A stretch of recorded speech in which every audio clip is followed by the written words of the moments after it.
Dios les bendiga, amados hermanos, en esta hora. Le damos gracias a Dios por sus vidas y esperamos que estén pasándola bien con Jesús y aprendiendo más cada día de Él. Hoy queremos compartir con ustedes el por qué el retraso de la decisión para aceptar a Cristo, por qué la gente no acepta a Jesús tan temprano, por qué no lo aceptan pronto. La respuesta, mis hermanos, es lo que queremos ver en estos pasajes que vamos a estudiar hoy y podamos comprender lo que el Señor dice que todos como iglesia debemos hacer. Así que este es el tema: ¿por qué el retraso de la decisión para aceptar a Cristo como su Salvador? Primero que nada quiero que lea, yo voy a leer en Romanos capítulo 10 y el verso 9, dice aquí el Señor: que si confesares con tu boca que Jesús es el Señor y creyeres en tu corazón que Dios le levantó de los muertos, serás salvo. Ahí están dos requisitos que Dios dice que para que una persona sea salva, debe confesar con su boca que Jesús es el Señor. Pero antes de confesar, debe creer que Dios resucitó a Jesucristo de los muertos. Esas dos cosas son vitales para que una persona reciba la salvación. Con el corazón se cree, le cree uno a Dios, que Dios lo levantó de los muertos, pero cuando uno ya cree, tiene la necesidad de confesar con su boca que Jesucristo es su Salvador. Usted se preguntará por qué razón Dios demanda esto. Quiero leerle en Colosenses capítulo 2. Voy a leer algunos versos, no todos, pero voy a leer desde el verso 13 al 15.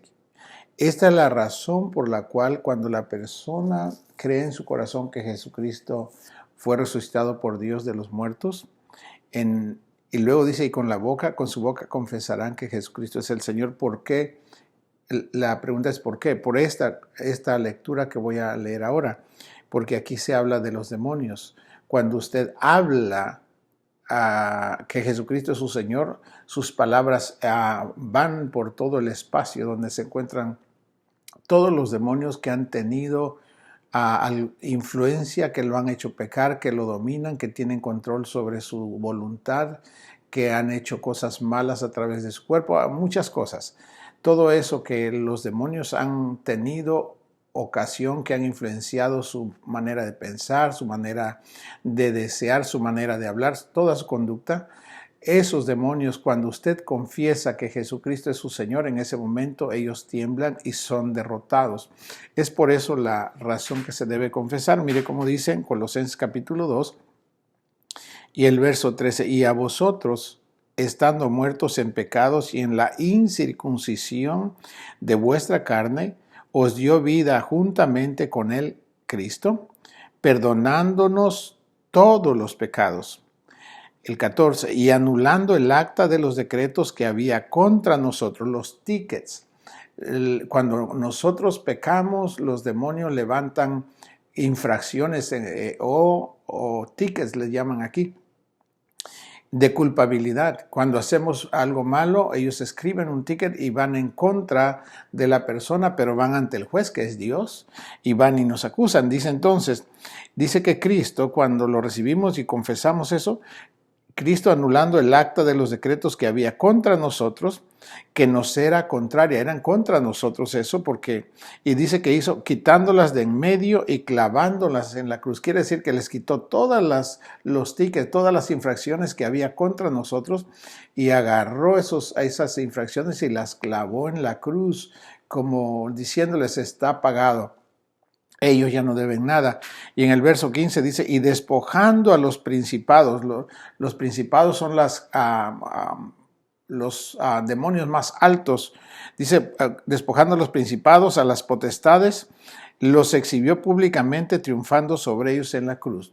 Esta es la razón por la cual es necesario que confesemos a Jesucristo como nuestro Salvador, porque ellos cuando escuchan que nosotros le pertenecemos a Jesucristo, ellos tiemblan y obviamente cuando le creemos a Jesús, los demonios son derrotados en la vida de nosotros. Es la causa por la cual necesitamos confesar lo que la palabra nos instruye aquí en Romanos capítulo 10. Ahora voy a leer el verso 10. 10 dice, porque con el corazón se cree para justicia. ¿Qué es lo que creemos con el corazón? Que Dios levantó a Jesús de los muertos. Es lo que creemos con el corazón. Pero ¿qué es lo que confesamos con nuestra boca? Que Jesucristo es nuestro Señor. Es lo que confesamos. Y cuando lo confesamos, todos los tickets y lo que tenían los demonios son quitados y los demonios son derrotados y entonces ya no tienen autoridad sobre su vida porque usted voluntariamente ha aceptado a Jesucristo como su Salvador, como el que lo liberta, como el que lo defiende, como el que lo ha comprado de aquellos que antes lo tenían como esclavo. Ahora Jesús lo ha comprado para pertenecerle solo a Jesús.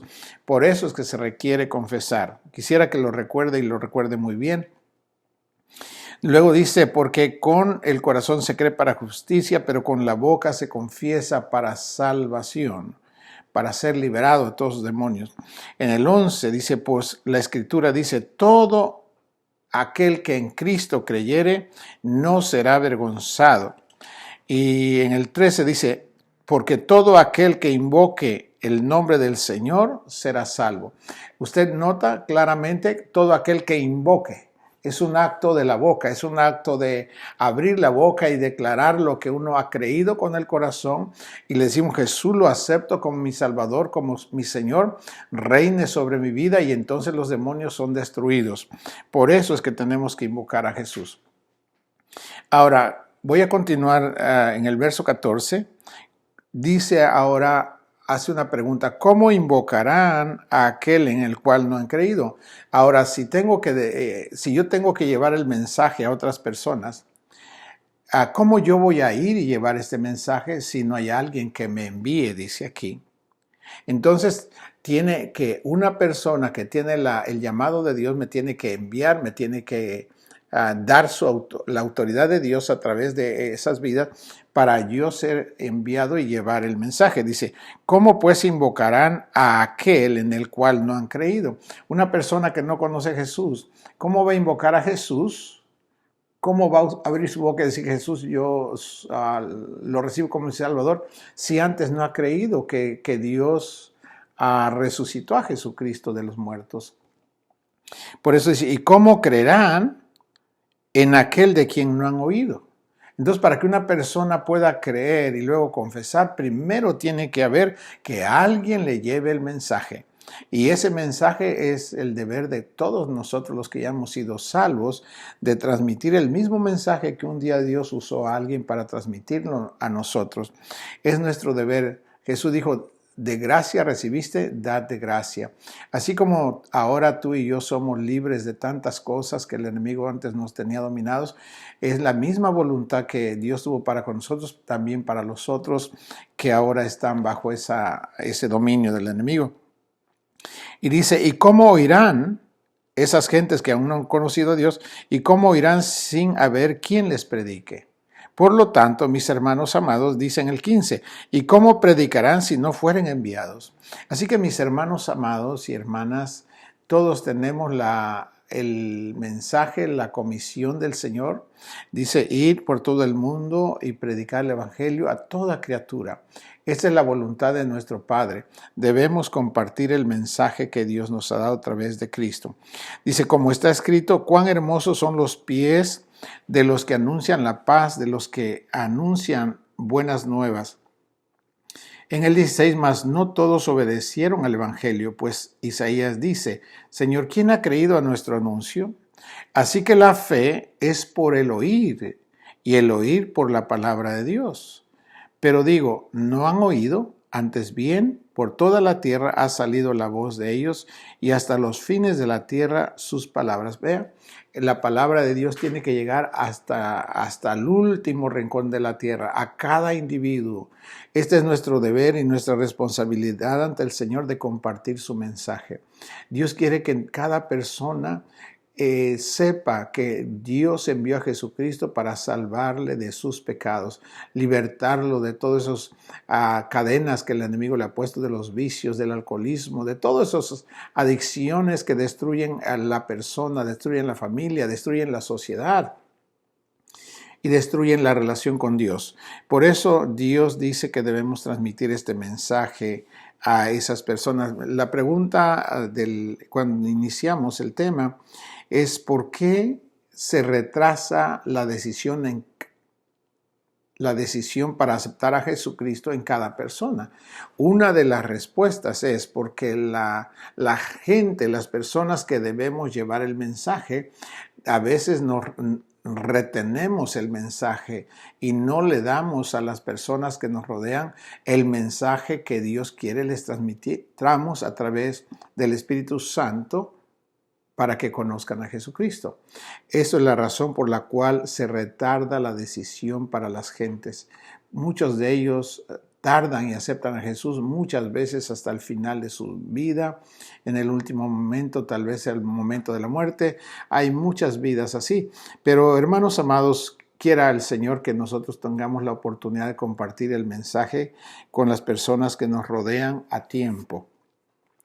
Otra de las causas que puede ser por la cual las personas demoran en aceptar a Jesucristo como su Salvador es porque la palabra misma, si no hay quien lleve el mensaje, y el mensaje es darles la palabra hace que la persona entienda lo que Dios tiene y quiere que las personas entiendan para que reciban a Jesús.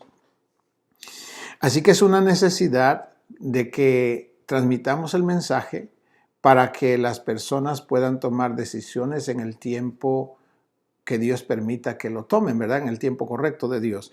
Pero hay algo también que puede estorbar demorar esa decisión que cada persona tiene que hacer respecto a Cristo. Y está en 2 Corintios capítulo 4 y el verso, voy a leer desde el 3 para que usted pueda comprender, hermano y hermana, que el enemigo puede hacer que la persona no comprenda la obra de Jesucristo y por ende la persona no sienta o no pueda recibir a Jesús como su Salvador. Voy a leerle 2 Corintios capítulo 4 y el verso 3. Dice: pero si nuestro evangelio está aún encubierto, entre los que se pierden está encubierto. ¿A qué se refiere cuando habla que el evangelio está encubierto? Quiere decir, está encubierto, que su mente no puede comprender lo que Jesucristo es. Y mientras la persona no entiende eso de lo que Cristo hizo por el pecador, la persona no puede recibir a Jesucristo como su Salvador. Y por ende, como no pueden recibir a Jesucristo, dice que ellos se pierden porque no entienden, no encuentran al Salvador. El Salvador es Jesús. Una persona perdida necesita encontrar su Salvador y en este caso es Jesús. Y cuando aceptan a Jesús, ellos son traídos a la luz, a la presencia de Dios. En el capítulo 4 dice que el que les encubre el evangelio dice que es el Dios de este siglo, con D minúscula, es el enemigo, en los cuales el Dios de este siglo cegó el entendimiento de los incrédulos, de los que no creen porque están cegados, para que no les resplandezca la luz del evangelio de la gloria de Cristo, el cual es la imagen de Dios. Mire lo que el enemigo puede hacer en las personas. No solo puede, lo hace. Todos nosotros debemos entender que cada vez que compartimos el mensaje del Señor con las personas que aún no han recibido a Jesucristo, siempre encontramos este espíritu en esas vidas. No algunas veces, siempre está ahí. Porque la función de estos espíritus es nublarles su entendimiento para que no tengan interés, no les atraiga la palabra para que no reciban a Jesús. Ese es el punto. Se da una guerra en la vida de la persona porque el diablo ataca a su mente para que no puedan comprender.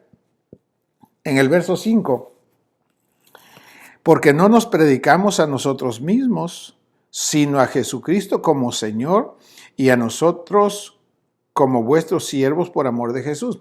Así que cuando llevamos el mensaje a una persona, no vamos hablando de nosotros, vamos hablando de Jesucristo como nuestro Señor. Eso es lo que se tiene que transmitir a las personas, que cada persona necesita a Jesucristo. En el verso 6 dice, porque Dios que mandó que de las tinieblas resplandeciese la luz. Dios ya declaró, y esta es su voluntad, que ahí en esa oscuridad donde vive esa persona, la manera de vivir, la manera de pensar, de sentir y de hablar y de actuar, de toda la forma de vida que tiene, Dios quiere que ahí resplandezca la luz que es Jesucristo en medio de esa oscuridad. Pero ¿cómo va a resplandecer? Bueno, solo si usted y yo vamos y llevamos el mensaje y les decimos que Jesucristo vino para salvarlos de esa forma de vida y que Dios tiene amor por ellos y que los quiere restaurar, rescatar de esa manera de vivir.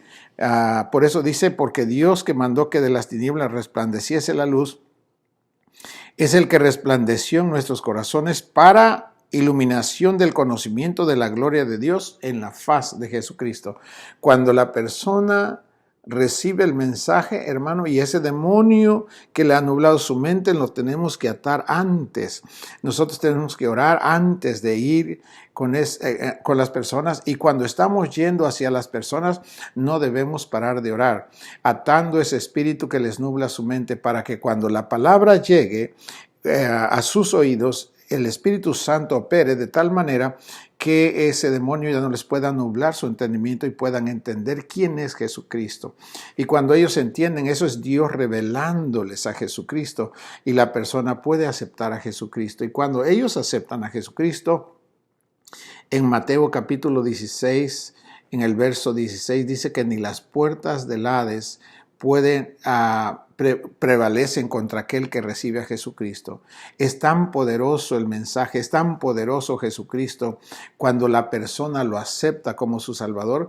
Todo lo que el diablo había hecho en esa persona es destruido en esa vida y la persona puede llegar a tener una vida totalmente diferente que quizás nunca pensó que podría llegar a tener. Pero este es el Evangelio, estas son las buenas noticias que Dios tiene para cada persona que ahora no tienen a Jesús en su vida, en su corazón. ¿Qué debemos hacer entonces, hermanos, para que la gente pueda recibir a Jesús como su Salvador?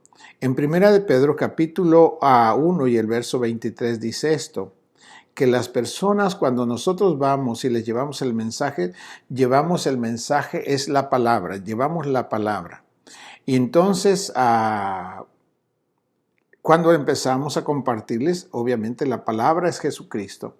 Cuando le empezamos a compartir de Jesucristo, dice que Jesucristo es la simiente, es la semilla o la simiente incorruptible y que Jesucristo mismo es la palabra, dice la palabra incorruptible y por medio de ella, por la palabra de Dios que vive y permanece para siempre. Es la semilla o la simiente incorruptible. La palabra nunca va a dejar de ser verdad. La palabra siempre hace lo que dice que hace.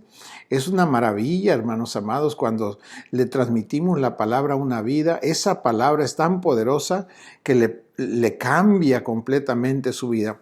Ahí dentro de su ser, cuando ya el Espíritu Santo echó fuera todos esos demonios y la gente puede comprender el Evangelio, hermano, la palabra se magnifica en esas vidas.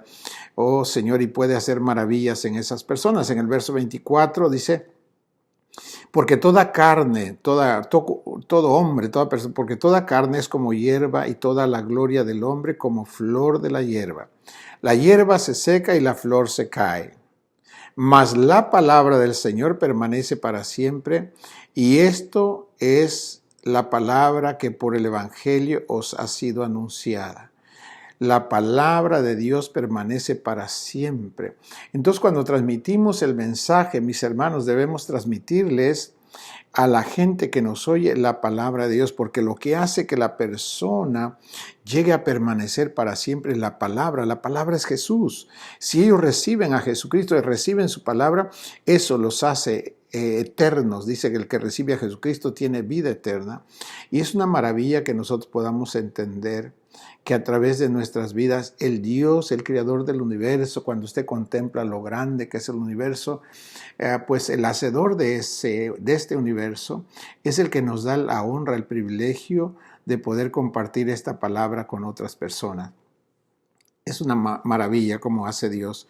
Así que, hermanos amados, la demora en decidir para aceptar a Jesús puede ser que sea debida a dos cosas. Una, que la persona aún no haya sido sembrada esa vida con la palabra de Dios. O, segundo, puede ser que ya haya sido sembrada, pero que la palabra apenas esté creciendo en la persona.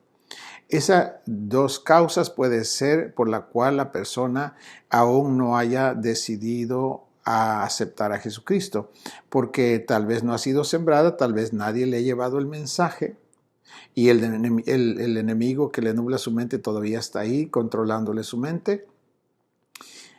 Y si ya tiene palabra, entonces tenemos que esperar. Dice que Dios da el crecimiento. Después que le damos la palabra, ha de haber un tiempo en la que la persona, Dios dice que le da el crecimiento a esa palabra en la vida de esa persona. Y en ese momento, cuando la palabra llega a esa persona, empieza a ser un cambio profundo, una guerra en su interior, en la vida de la persona. La palabra llega y empieza a haber una guerra en su interior, aunque la persona no lo entiende. Pero esto es lo que pasa. Le voy a leer en Marcos capítulo 4 y el verso 18. Esto se da así. Dice, estos son los que fueron sembrados entre espinos, los que oyen la palabra. Voy a leérselo en la Biblia porque hay un contexto antes para que se pueda entender mejor. En Marcos capítulo 4, permítame un poquito, dice esto.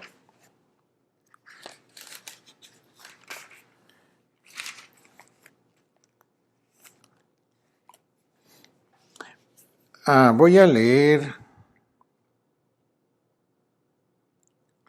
desde el 14 para que entendamos lo que sucede en el interior de las personas cuando reciben la palabra de Dios.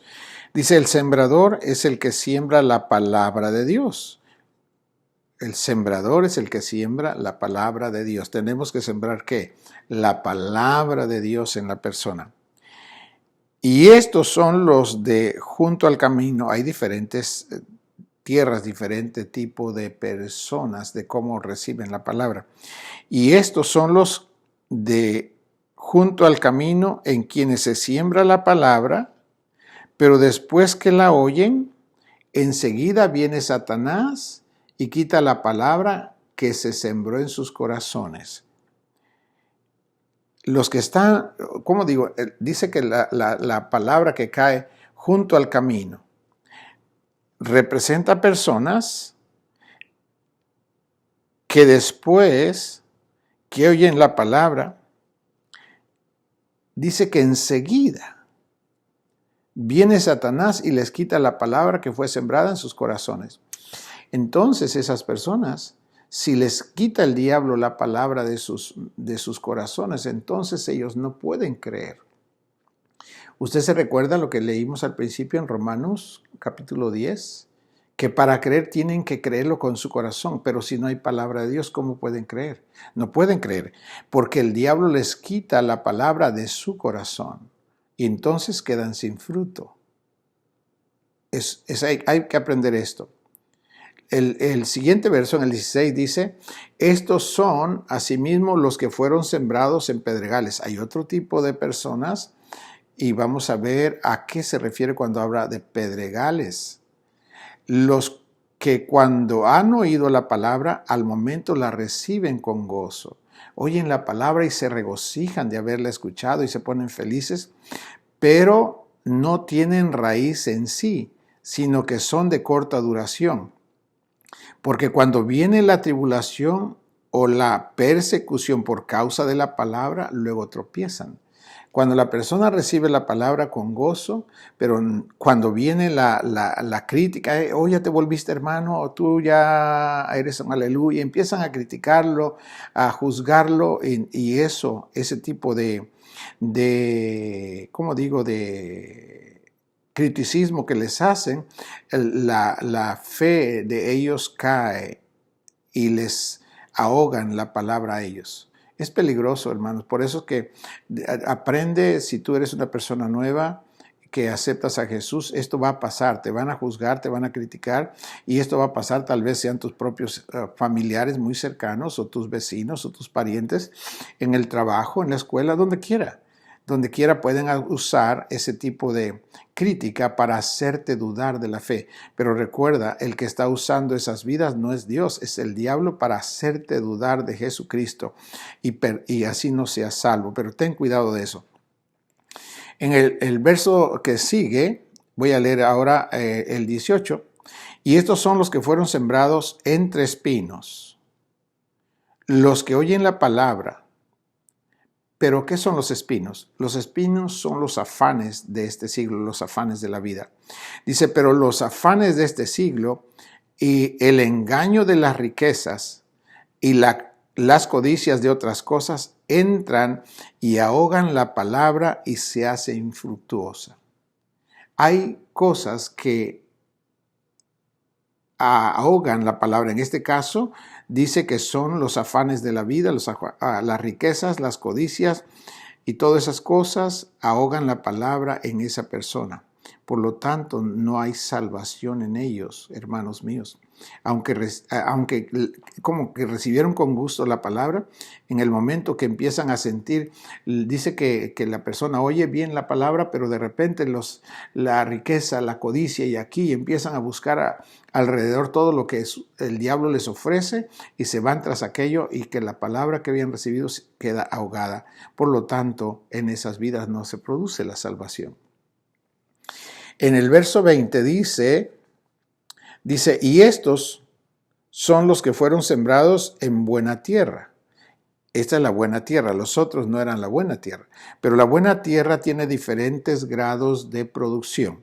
Y estos son los que fueron sembrados en buena tierra, los que oyen la palabra y la reciben y dan fruto a 30, a 60 y a 100 por uno.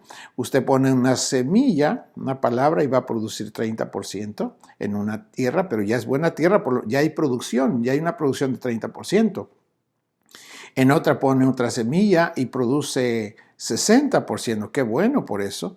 Pero hay otra tierra muy excelente donde usted pone una semilla y le da el 100%. Es maravilloso eso, hermanos amados. Lo importante de esto es que cuando compartimos el Evangelio tenemos que entender que es la palabra lo que lleva a producir el fruto. Y nuestro deber es compartir la palabra, darles la palabra, porque es la palabra la que hace que prospere en la vida de la persona. Así que es nuestro deber compartírselas según este pasaje. ¿Queremos que las gentes se salven? Claro que sí. Y para que veamos esas respuestas tenemos que sembrar la palabra de Dios. Ahora, el Señor dice algo en San Juan capítulo 12 y el verso 20. Mi pregunta es aquí, ¿dónde están los siervos de Dios? ¿Dónde deben estar los siervos de Dios que deben estar llevando el mensaje del Señor a los perdidos? Vamos a leer en San Juan capítulo 12, dije 12, el verso 20, para que podamos ver lo que el Señor nos dice que debemos nosotros, o dónde debemos nosotros estar. Voy a empezar en el verso 20. Aquí hay una explicación que el Señor da. Dice, arriba en el subtítulo dice, unos griegos buscan a Jesús. En el tiempo que Jesús estaba en su cuerpo, los griegos vinieron a Jerusalén, dice que vinieron a adorar, pero querían conocer a Jesús, querían hablar con Jesús. Cuando en ese tiempo, usted se recuerda, Jesús, mientras estuvo en su cuerpo, no era para los gentiles, era solo para judíos. Pero cuando estos griegos se acercan con Felipe y con Felipe le dijeron, podemos hablar con Jesús, queremos hablar con Jesús. Entonces Jesús supo, era una señal. Y Jesús dijo esto. Voy a leérselo, dice en el verso 20. Había ciertos griegos entre los que habían subido a adorar en la fiesta. Estos pues se acercaron a Felipe, que era de Betsaida de Galilea, y le rogaron diciendo, Señor, quisiéramos ver a Jesús. Ve, ya estaba viniendo el tiempo de los gentiles, de la gente que no era judía, nacida en la nación de Israel. Entonces se estaba acercando el tiempo. Entonces Felipe fue y se lo dijo a Andrés. Entonces Andrés y Felipe se lo dijeron a Jesús. Jesús les respondió diciendo, ha llegado la hora para que el Hijo del Hombre sea glorificado. Claro, porque mientras estaba en su cuerpo solo era para judíos, pero esta demanda de otras naciones, Jesús tenía que ser glorificado porque tenía que ser compartido Jesús, ya no solo con los judíos, ahora tenía que ser compartido con todas las naciones. Por eso él dijo esto, ha llegado el momento de que el Hijo del Hombre sea glorificado. En el 24 dijo, de cierto os digo que si el grano de trigo, Jesús, no cae en la tierra y muere, queda solo, pero si muere lleva mucho fruto. Jesús tenía que morir, porque si moría, entonces iba a dar fruto no solo en el pueblo de Israel, pero en toda la tierra, en todas las naciones. Por eso es que Jesús es la simiente de Abraham, en la cual todas las naciones son benditas en él. Jesús es la solución a cada ser humano de todas las naciones, porque lo que ha destruido al ser humano es su pecado, y Jesús es el salvador del pecado. La palabra Jesús, el nombre Jesús significa el salvador de los pecados de su pueblo. Cuando uno recibe a Jesús como su Salvador, lo estás diciendo, Jesús, gracias por perdonar todos mis pecados. Cuando dice Jesús, te acepto como mi Salvador, estás diciendo, Jesús, gracias por perdonar todos mis pecados. Es una bendición, hermanos amados, cuando esta obra de Dios viene a nuestra vida. En el verso 25 Jesús dice, el que ama su vida la perderá, y el que aborrece su vida en este mundo para vida eterna la guardará. ¿Qué hubiera pasado si Jesús se hubiera negado a ir a la cruz? ¿Qué hubiera pasado con todas las naciones? No habría salvación. Jesús no habría sido el Salvador ni de los judíos, de nadie hubiera sido Salvador. Pero como se sometió a Dios, porque Dios quiso que Él viniera y muriera por nosotros en la cruz, puesto que Él era el Cordero de Dios, el único que no tenía pecados, el único que puede pagar por los pecados. Así que gracias a Dios que fue. Dice que aquí en el verso 25, como Él dio su vida, entonces la vida de Él, con su vida que entregó en la cruz, al morir por nosotros, nos da vida a nosotros. Así que en el verso 26 dice, si alguno me sirve, ahora que ya nos salvó, ahora que ya nos perdonó, si alguno de entre nosotros, dijo, si alguno me sirve, sígame. Y donde yo estuviere, allí también estará mi servidor. Si alguno me sirviere, mi Padre le honrará. Mis hermanos amados, este es nuestro tiempo. Es una oportunidad para todos. Yo creo que si somos nos ponemos a pensar con profundidad, si alguno me sirve, sígame. Y donde yo estuviere, allí también estará mi servidor. Si alguno me sirviere, mi Padre le honrará. Ahora mi pregunta es esta. Si alguno me sirve, sígame. Y donde yo estuviere, ¿dónde está Jesús ahora? Jesús está a la diestra del Padre. Pero ¿dónde está el Jesús aquí en la tierra? ¿Quién es ese Jesús que dice que lo debemos seguir y que donde Él esté, ahí debemos estar los que le queremos servir. ¿Dónde está ese Jesús? No tal vez, es nuestro vecino, nuestro pariente, nuestro familiar. No importa cuál sea, si hay o no parentesco, no importa. Si es un cercano a nosotros, si es prójimo, si tenemos la cercanía y podemos compartir la palabra, es nuestro deber. Porque Jesús dijo, donde yo estuviere, allí también estará mi servidor. Cuando uno entiende el llamado de Dios, que nos está llamando a transmitir su mensaje a las personas, hermanos míos, para que ellos también no vayan al infierno, para que ellos un día también tengan la forma de vida que Cristo nos ha dado a nosotros. Pero usted dirá, tal vez, todavía tenemos cosas. Sí, tenemos cosas, pero tenemos a Cristo, hermano. Tenemos esperanza, tenemos fe, tenemos amor. Tenemos lo que necesitamos para vivir perdonando y amando. Así que este es el deseo de Dios, que debemos compartir su palabra con los demás que aún no conocen al Señor Jesucristo. El Señor dijo, si alguno me sirviere, mi Padre le honrará.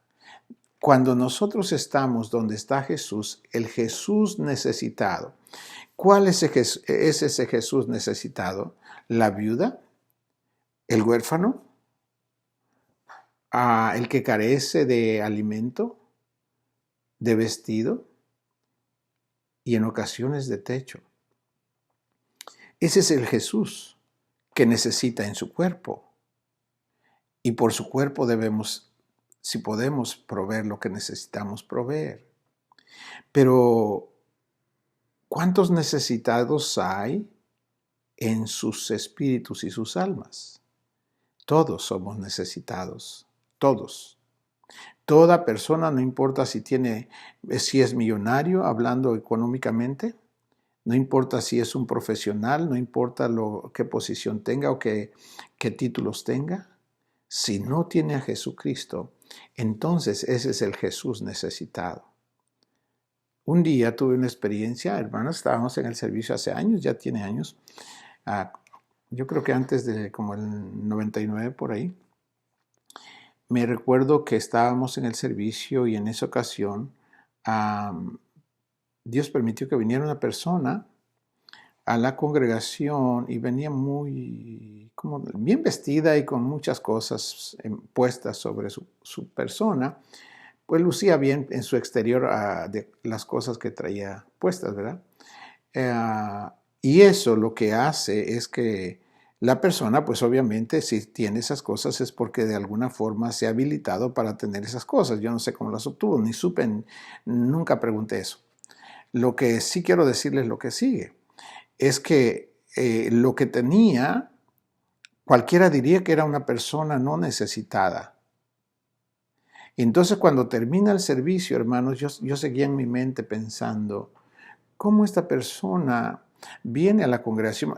En ese tiempo mi mentalidad no estaba clara y yo pensaba que solo los necesitados materialmente necesitaban a Jesús. Así pensaba en aquellos tiempos. Pero el Señor me habló, mis hermanos, no audible, sino en mi pensamiento muy claro.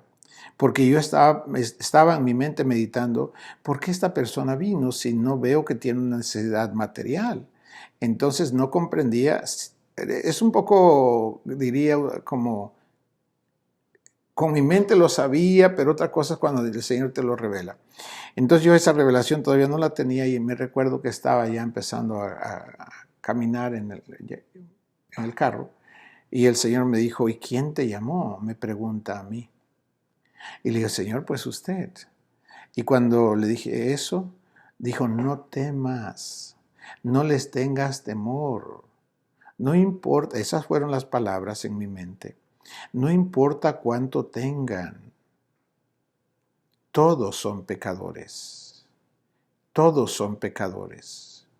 ¿Sabe, hermano amado, cómo me liberó Dios de eso? Todos son pecadores. Todos somos pecadores. La Biblia lo dice.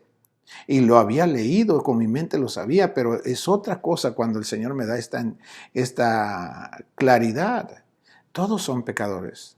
Desde el más encumbrado hablando económicamente hasta el que no tienen que ponerse sobre sí. Somos pecadores y por serlo necesitamos a Jesucristo. Así que, hermano amado, en derredor nuestro, uno puede pensar, bueno, no tienen necesidad de cosas materiales, pero tienen necesidad de Jesucristo, porque sí son pecadores. Y aunque tal vez lo llegaran a negar, tú y yo tenemos que tener esa seguridad. Somos pecadores porque está escrito en Romanos 3:23, por cuanto todos pecaron, están destituidos de la gloria de Dios. Por eso, mi hermano amado, no le tengamos temor de hablarle de Dios a una persona que porque estaba muy encumbrado en sus negocios. Respetemos las victorias o las conquistas que han hecho en sus vidas y respetemos, no menospreciemos lo que han hecho, respetémoslo, pero eso no quiere decir que no les tenemos que decir de Jesucristo, puesto que en la parte espiritual, si no tienen a Jesús, son necesitados como cualquier otro.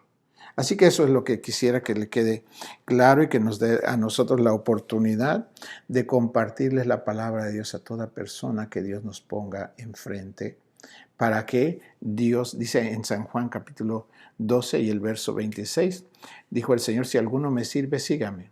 Y donde yo estuviere, hermano, cuando ves una persona muy ricota, no importa. Si aún no tiene Jesús, también esa persona necesita a Jesús.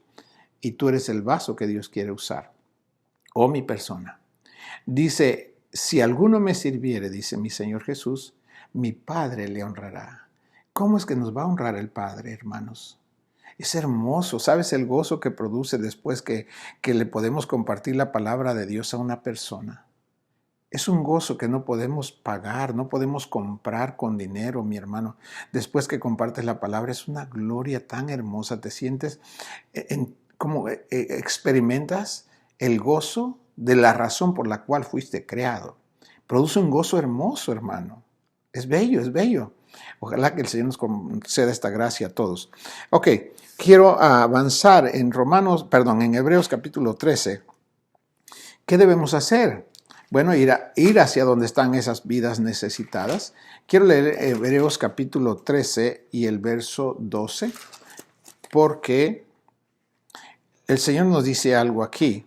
Dice, por lo cual también Jesús, para santificar al pueblo mediante su propia sangre, padeció fuera de la puerta. Jesús no murió dentro del templo.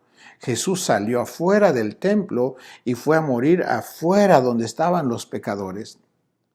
Hermanos míos, para nosotros, yo creo que todo tiene un tiempo. Para nosotros como iglesia, ya Dios nos tuvo en la parte de adentro del templo. Ya nos dio de comer, ya nos permitió crecer y ahorita ya es el tiempo de la reproducción. Ya es el tiempo de salir afuera de donde estamos, hermanos amados. Dice que Jesús salió fuera dice, por lo cual también Jesús, para santificar al pueblo, para atraer a ese pueblo que está perdido en el pecado, Él fue allá afuera. Dice, para santificar al pueblo mediante su propia sangre, padeció fuera de la puerta. Él salió para traernos adentro. Estamos perdidos afuera.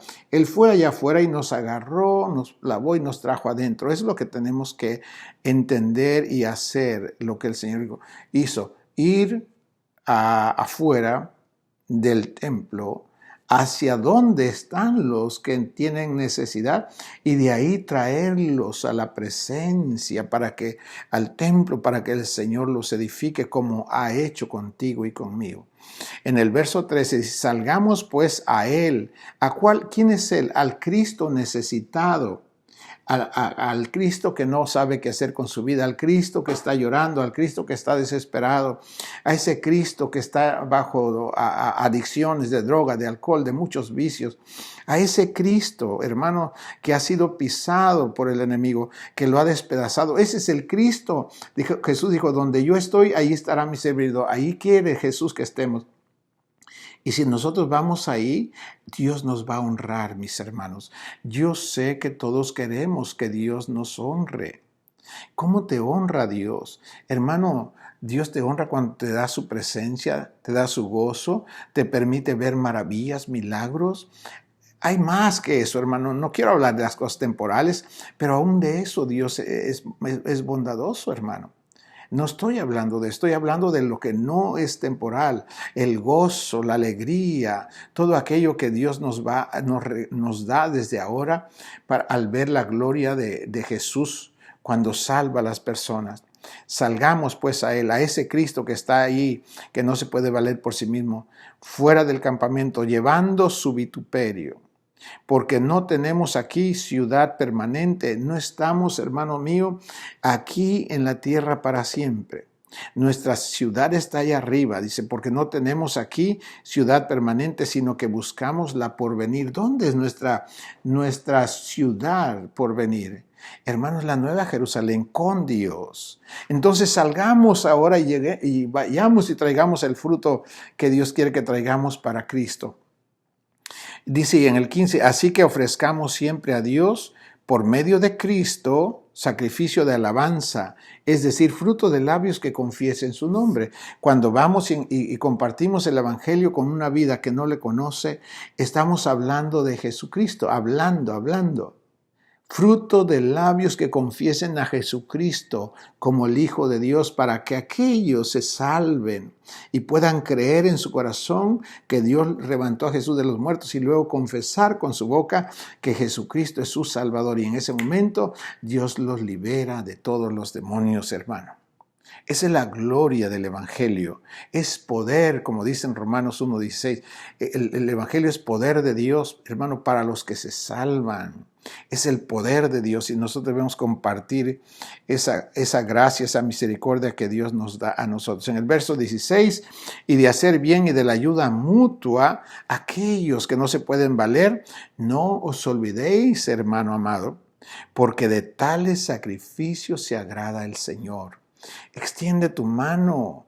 ¿No Jesús dijo, por cuanto me disteis de comer, a mí me lo hiciste? ¿Por cuanto me disteis de beber, a mí me lo hiciste? ¿Por cuanto estuve desnudo y me cubriste, a mí me lo hiciste cuando me visitaste en la cárcel? ¿O cuando estuve enfermo y vinisteis a mí? Por eso dijo, venid benditos de mi Padre y heredad el reino preparado para vosotros, los que son mis servidores, que fueron a traer mi trigo a mi granero. Eso es el reino que Dios quiere. Venid benditos de mi Padre y heredad el reino preparado para vosotros. Hermano mío y hermana, es el tiempo. Hablemos de Jesús a cuanta vida Dios nos permita hacerlo. Por los diferentes medios que tú puedas, comparte a Jesucristo. Diles, ora antes, ata ese demonio, ya dijimos, que les nubla su mente para que la palabra pueda penetrar en sus corazones y aún después que lo siembras, que le das la palabra, si no acepta a Jesús en ese momento, sigue orando por esa vida, dile al Señor que crezca, que haga crecer esa palabra en sus vidas para que un día puedan creer en su corazón que Dios levantó a Jesús de los muertos y que puedan confesar a Jesús con su boca para que sean salvos. En el nombre de Jesús. Eso es, mis hermanos amados, lo que Dios quiere que hagamos. Y por último, quiero decirte, hermano amado, que la fiesta de las bodas está preparada. Está esperando Dios que el palacio se llene de los invitados. Hay muchos que desprecian la invitación. Y sabe que en Mateo capítulo 22 dice que los que desprecian la invitación del rey a las bodas de su hijo es porque tienen muchas ocupaciones, tienen muchas yuntas, tienen muchos negocios, tienen muchas cosas. Más importante que acudir a la fiesta de las bodas del hijo del rey. Eso es algo terrible, mis hermanos. Ojalá que usted, que está en Dios como un hombre de Dios, no le acontezca esto. Que nunca Dios sea en segundo lugar, sino siempre esté en primer lugar. Tenga lo que tenga, Dios siempre debe ser el primer lugar y debemos honrarlo, acudir a su llamado y hacer aquellas cosas que nos encomienda para honrarlo y así también Él nos honre en el tiempo que deba hacerlo. A veces, mis hermanos, con esto quiero terminar, a veces cuando oramos por una persona se puede convertir en rapidísimo ahí. cuando usted ve una conversión casi inmediata, que la persona no resiste y acepta a Jesucristo, generalmente son personas que han sido sembradas antes. Han recibido la palabra desde antes, y qué bueno que usted lo guía a Jesucristo y que acepta a Jesucristo y hace todo el proceso que usted tiene que hacer con él, la oración de fe para que él reciba a Jesús. Ok, pero si tal vez otras personas no se salvan, o como digo, no reciben a Jesús. Incluso yo he compartido con personas la palabra y no toman la decisión inmediata para recibir a Jesús ahí. ¿Qué está pasando? Mis hermanos amados, tal vez esas personas no han recibido palabra antes, y que ahí lo que estamos haciendo nosotros es sembrarles. Pero si los hemos sembrado, sigamos orando para que la palabra siga creciendo en ellos y un día puedan recibir a Jesucristo como su Salvador. Tal vez sea con uno o con otras personas, lo importante es que se salven. Eso, dice el Señor, que unos son los que siembran, unos siembran y otros cosechan. Pero hermano, el campo es del Señor, todo es del Señor, así que nosotros no tenemos que competir quién sembró, quién está cosechando. Siempre en parte sembramos y en parte cosechamos. Si nosotros sembramos, otro va a cosechar. Y si otros sembraron, nosotros cosechamos. Así que Dios es bueno y es para todos. Así que hermanos, hay peticiones que le hacemos a Dios, que vemos las respuestas inmediatas, pero hay unas peticiones que no vemos las respuestas inmediatas. ¿Cuál es la razón?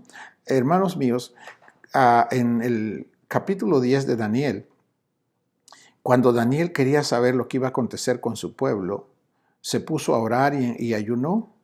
Dice que desde el primer día que el hombre se propuso a buscar el rostro del Señor, dice que Dios le contestó inmediatamente y el ángel le traía la respuesta, pero que en los aires lo detuvieron al que traía el mensaje. Y ahí estuvo detenido 21 días hasta que llegó el que ayudó a Gabriel, que fue Miguel. Miguel es el guerrero, se quedó peleando con el príncipe de Persia allí. El príncipe de Persia era el demonio que tenía dominio sobre lo que era Persia, que es Irán ahora. Y el pueblo de Israel estaba exiliado ahí en Persia, lo que es ahora Irán, porque el pueblo de Israel había desobedecido a Dios y Dios les había dicho que los iba a sacar de su tierra, de la tierra de Israel, porque no lo quisieron obedecer y que los iba a someter por medio de gente que ni conocía a Dios. Eso era un juicio que Dios hizo contra ellos. Pero el tiempo de ese juicio se había completado y ya habían pasado los 70 años que el profeta Jeremías se había profetizado que iba a ser Dios con el pueblo de Israel. Entonces Daniel está al final de este tiempo y quiere saber qué va a pasar con su pueblo. Entonces se propone y empieza a buscar el rostro del Señor. Dios le manda la respuesta inmediatamente, que él empieza a buscar a Dios.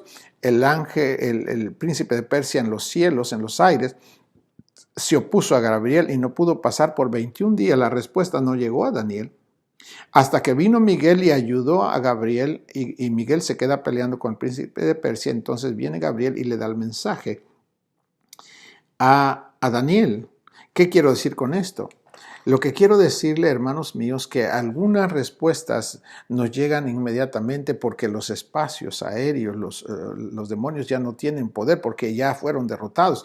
Pero hay casos en los que tenemos que derrotar demonios para que las personas sean liberadas. Y esto es lo que pasa aún en nosotros como ya creyentes. Hay cosas en nuestras almas, mis hermanos amados, que aún son dominadas desde el exterior, influenciadas por demonios. Esto es una verdad y después en otro estudio vamos a explicar esto para que nosotros también, no solo, qué bueno que compartamos el mensaje con otros, pero sería hermoso que también nosotros, aunque ya estamos en Cristo, sigamos obteniendo mayor libertad. El Señor dijo, y conoceréis la verdad y la verdad te hará libre. Queremos ser más libres. ¿Libres para qué? Libres para amar, para perdonar, libres para servir. Hermanos amados, ¿por qué tendríamos que avergonzarnos de compartir el mensaje de Jesucristo? ¿Dónde está una razón para la cual nos tenemos que avergonzar? No hay razón ninguna para sentir vergüenza de anunciar a Jesucristo, pero sin embargo lo sentimos. porque lo sentimos, porque hay cosas todavía que demonios nos afectan, nos influyen y nos generan pensamientos.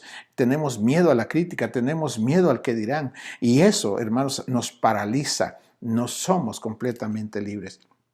Pero hay la esperanza que tenemos en Jesús. Si nosotros conocemos la verdad y nosotros confiamos en Dios, otro día vamos a hablar de esto, de cómo tenemos que buscar la liberación de nuestras almas como Jesucristo, Él fue libre.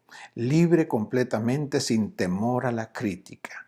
Es una maravilla llegar a, hermanos amados, a ser libres en un mundo que está lleno de opresión. Aún así, podemos ser libres.